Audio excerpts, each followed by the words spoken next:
Hello friends, welcome to my channel Technical Arco and myself Arnab Kundu. Today I will discuss the topic ADT, means Abstract Data Types. So what is ADT and the examples of ADT like stack, like queue and lots more. So I will discuss elaborately what is ADT. So go to the computer screen. Today I will discuss the topic Abstract Data Type. Okay. So at first we should know what is ADT. An abstract data type, also known as ADT, is an abstract concept defined by axioms that represent some data and operations on that data, right? ADTs are not defined in terms of concrete instances and do not specify the concrete data types, structures, or algorithms used in implementations, right? Instead, ADTs define data types only in terms of their operations and the axioms to which those operations must adhere, right? Common ADT examples are like list, stack, queue, set, map. Okay.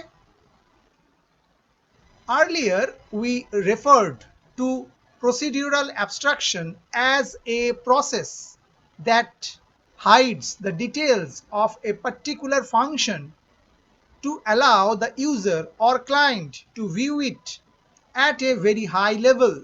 We now turn our attention to a similar idea, that of data abstraction, right?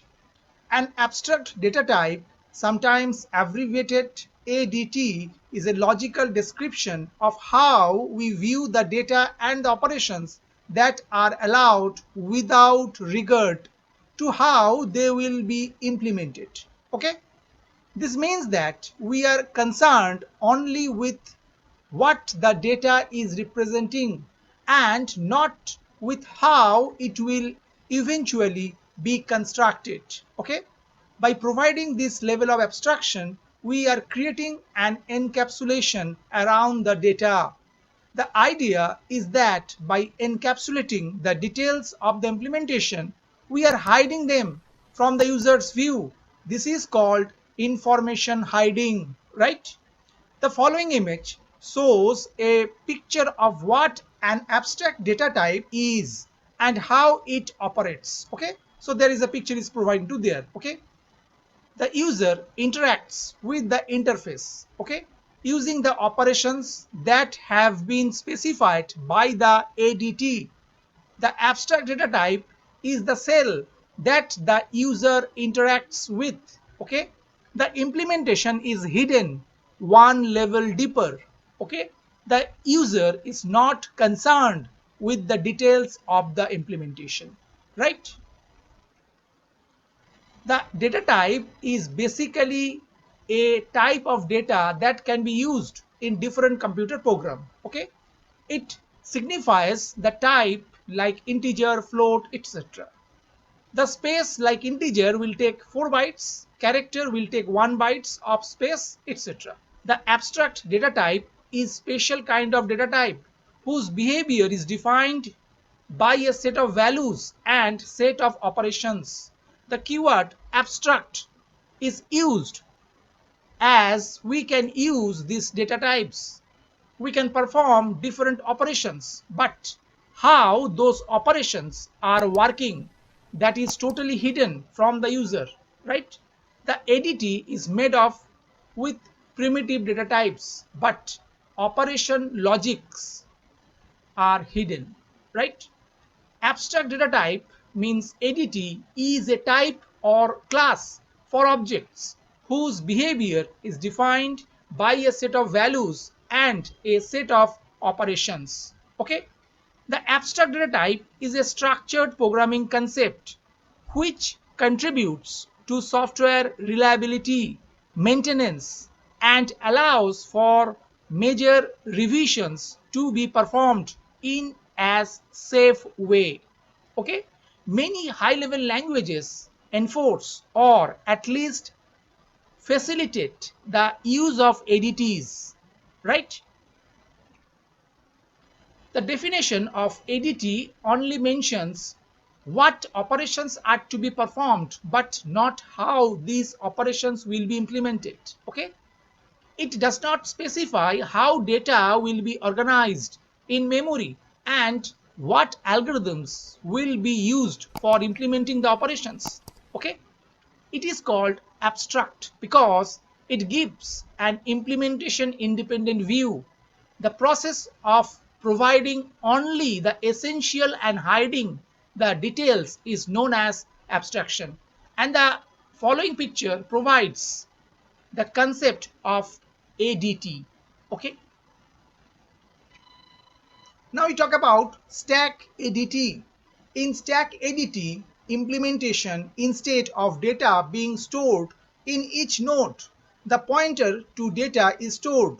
The program allocates memory for the data and address is passed to the stack ADT, right?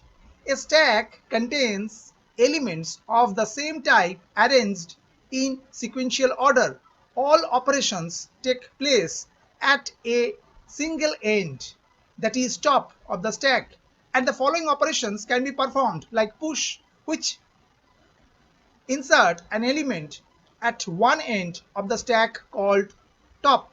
Another operation pop, which remove and return the element at the top of the stack if it is not empty. Another operation pick, return the element at the top of the stack without removing it if the stack is not empty. Next operation size, return the number of elements in the stack. Next operation is empty, return true if the stack is empty, otherwise return false. Another operation is full, return true if the stack is full, otherwise return false. Actually, stack perform LIFO operation. LIFO means last in first out. Okay, and according to this picture, in stack ADT implementation, instead of data being stored in each node, the pointer to data is stored. Okay, the program allocates memory for the data and address is passed to the stack ADT. The head node and the data nodes are encapsulated in the ADT. The calling function can only see the pointer to the stack. Okay, the stack head structure also contains a pointer to top and count of number of entries currently in stack, right? Now we talk about QADT. The Q abstract data type follows the basic design of the stack abstract data type, right? A queue contains elements of same type arranged in sequential order. Operations take place at both ends.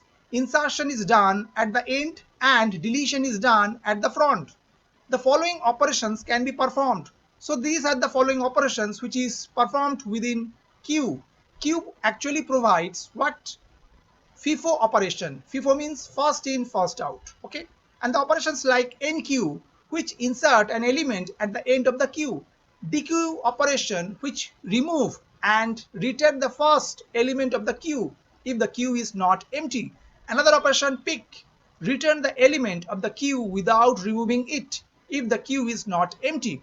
Another operation size, it return the number of elements in the queue. Next operation is empty, which return true if the queue is empty, otherwise return false.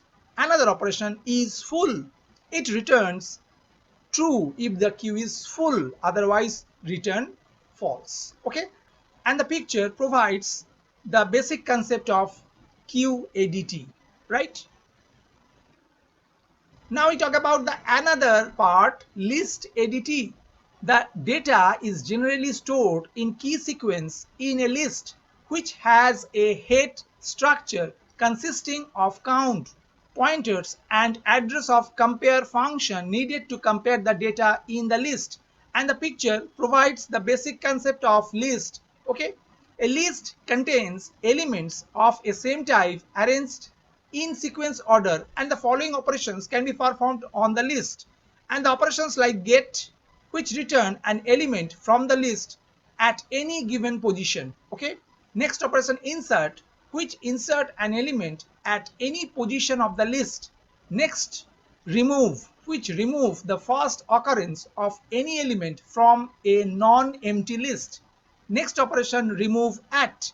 It removes the element at a specified location from a non-empty list. Next operation, replace, which replaces an element at any position by another element. Size is next operation, which return the number of elements in the list. Next operation is empty, which return true if the list is empty, otherwise return false. And the last operation is full, which return true if the list is full, otherwise return false. Okay. ADT also facilitate the implementation of software modules in more than one language. Okay. The interface specifies the components of the ADT but not the implementation. Okay. The implementation can be in any language. Okay. I hope that you have understood today's topic. For more videos, keep watching my channel Technical Arkwin. Thank you and bye bye.